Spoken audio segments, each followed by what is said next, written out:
If you're talking to people, you'll put deals together.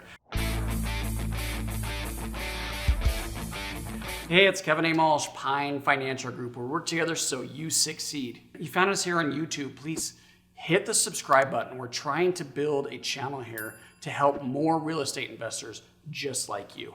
Oh yeah, and leave me some comments below. I want to explain 3 ways to find off-market properties.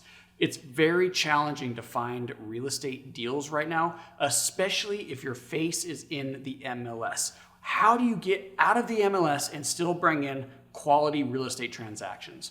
Number 1, your network.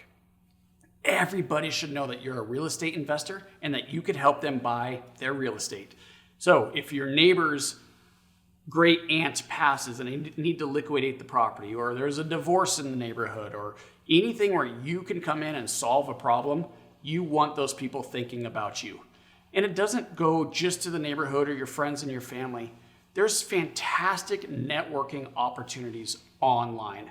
When I was getting started in this business almost 20 years ago, I purchased 8 units, 1 fourplex, 2 duplexes, and I bought those from one individual I networked with on an online real estate forum.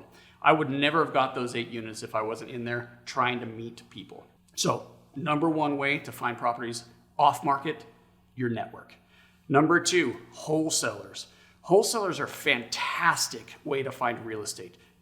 Proceed with caution, as we've talked about in other videos on this channel, but they're fantastic. In fact, most of the deals I buy right now come to me from wholesalers because I don't have the time to go out and find my own real estate deals. Wholesalers are out there constantly bringing in deals, and they flip those to real estate investors. So use your network to network with wholesalers and find off-market deals. Number 3, cold calling. Yikes, I know that sounds scary.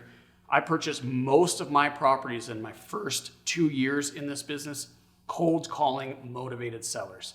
What worked really well for me was the for rent ads. If there's any ads in Craigslist or, back then in the newspaper, and they were renting their house, I knew that they didn't need the money from that house to buy a new property. They were already in a position that they could liquidate that house or keep it. So that was a fantastic list for me to just start calling. And if they were a landlord by default, meaning they didn't want to rent it, but they couldn't get the property sold, I was able to come in and help solve that problem by buying their properties. So I loved the for rent ads, but some other lists could include foreclosures. Those are easy to get, and for sale by owner. If you're talking to people, you'll put deals together. So my 3rd way to find properties not in the MLS, cold calling. Hopefully you found this video helpful. I would love to hear your strategies to find off-market properties. So leave me some comments below and check us out at pinefinancialgroup.com.